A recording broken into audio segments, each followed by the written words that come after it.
नमस्कार मित्रांनो, महिन्यातून एक डोस 5 ml चा आणि खर्च फक्त 100 रुपये. एक इंजेक्शन असं आहे की त्यामुळं तुमच्या गोठ्यामधलं बरेचसे प्रॉब्लेम सॉल्व्ह होणार आहेत. बघा, तुमच्या गोठ्यामध्ये जर हे प्रॉब्लेम येत असतील ना, तर 100% हा व्हिडिओ तुम्ही बघा आणि ते इंजेक्शन तुम्ही वापरलं पाहिजे. गाई वेल्यानंतर व्यवस्थितपणे गाई दुधाला उतरत नाही. इनफर्टिलिटी म्हणजेच काय, गाई हिटवर येत नाही, गाई गाभण राहत नाही, रिपीट होते. रोग प्रतिकारक शक्ती कमी आहे. आपली जी कालवाड आहे ती, त्यांचं पोट वाढलंय किंवा कालवाडांची वजन वाढत नाही. गाई वेल्यानंतर झार पडत नाही. बऱ्याचशा गोठ्यांवरती प्रॉब्लेम आहे की झार हा अडकून राहतो. गर्भाशयात इन्फेक्शन म्हणजे औषध सोडल्यानंतर सुद्धा गाईचं इन्फेक्शन कमी होत नाही पिशवीमधलं.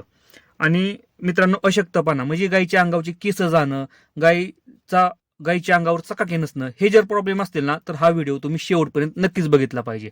व्हिडिओ जर आवडला ना मित्रांनो, तर लाईक करा. चॅनलवरती नवीन असेल तर चॅनलला सबस्क्राईब करायला विसरू नका. नमस्कार मित्रांनो, शेतकरी आणि टेक्नॉलॉजी आपल्या युट्यूब चॅनलमध्ये स्वागत आहे. मी याच्या आधी बऱ्याचशा वेळा सांगितलेलं आहे की जर इंजेक्शनांची माहिती जर असेल ना, तर गोठ्यामध्ये प्रॉब्लेम येत नाही. ती कारण आजच्या कंडिशनना इंजेक्शन का महत्वाचे आहेत मित्रांनो, कारण आपण एक प्रकारची वैरण वापरतोय. आपल्या जनावरांना तेवढ्या प्रमाणात मिनरल्स, व्हिटॅमिन्स हे भेटत नाहीत आणि त्यामुळे हे प्रॉब्लेम आपल्या गायींमध्ये येतात. आणि इंजेक्शनांची प्राइस जर बघितली तर 100 रुपये महिन्यातून एकदा खर्च एका गायीवरती करायला काहीच प्रॉब्लेम नाही. जर हा प्रॉब्लेम असेल तर करायचा आपल्याला खर्च. आपण काय करतो, गिनी गवत वापरतो किंवा वाळलेली वैरण वापरतो, ऊसाचं वाडं वापरतो किंवा ऊस वापरतो. यामुळे काय होतं मित्रांनो, योग्य प्रमाणात घटक हे भेटत नाहीत. एखाद्या, आता समजा ऊस वापरला, त्याच्यामधून आपल्याला ऊस किंवा ऊसाचं वाढ वापरलं, त्यामध्ये काय होतं की फॉस्फरसची कमतरता होते. वापरल्यानंतर आपल्याला तिथं फॉस्फरस द्यावं लागतं. पण बऱ्याचशा टायमिंगला काय होतं, आपण फॉस्फरस वगैरे ह्या ट्रीटमेंट तर करतो, फॉस्फरस देतो किंवा मल्टीव्हिटॅमिनची इंजेक्शन देतो, पण सगळ्यात महत्वाचं काय आहे मित्रांनो, ट्रेस मिनरल म्हणजे काय मित्रांनो, झिंक, कॉपर, मॅग्नेशियम, सेलेनियम, हे जे मिनरल्स आहेत ना, हे कुठून द्यायचं. आपण काय करतो की पावडर वापरतो, मिनरल मिक्सचर पावडर वापरतो, पण त्या पावडरीमध्ये ते ट्रेस मिनरल आहेत का आपल्याला माहित नाही. कारण आपण काय करतो की मी सुद्धा मेडिकलमध्ये जातो, मेडिकलमधून आपण पावडर घेऊन येतो, एखाद्या चांगल्या कंपनीची आणतो, ब्रँडेड कंपनीची आणतो आणि आपण चारतो, पण त्या पावडरीमध्ये ते घटक आहेत का?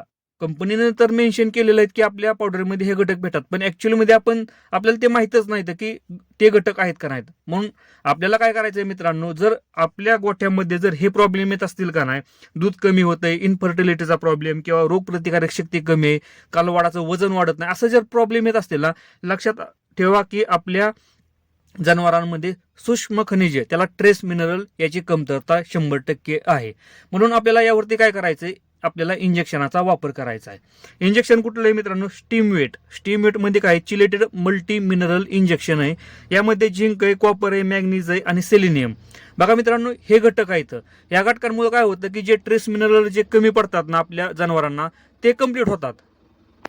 आणि एकदा का ते कम्प्लीट झालं, महिन्यातून आपल्याला एकदा ह्या इंजेक्शनाचा वापर करायचा आहे.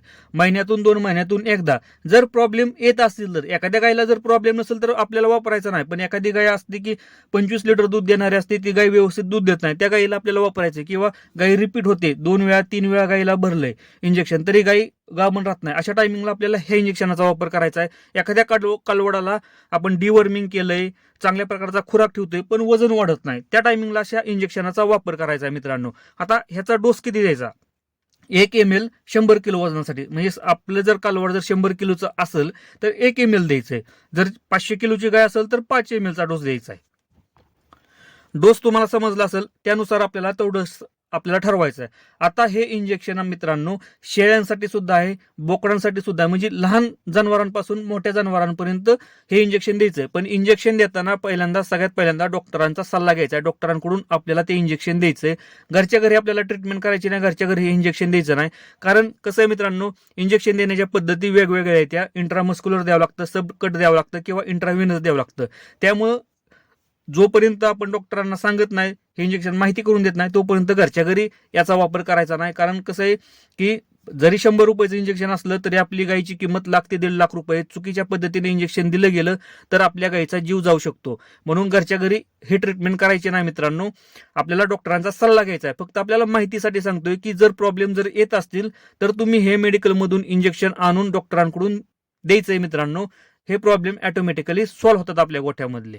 व्हिडिओ जर आवडला असेल तर लाईक करा, चॅनलवरती नवीन असेल तर चॅनलला सबस्क्राईब करायला विसरू नका. धन्यवाद.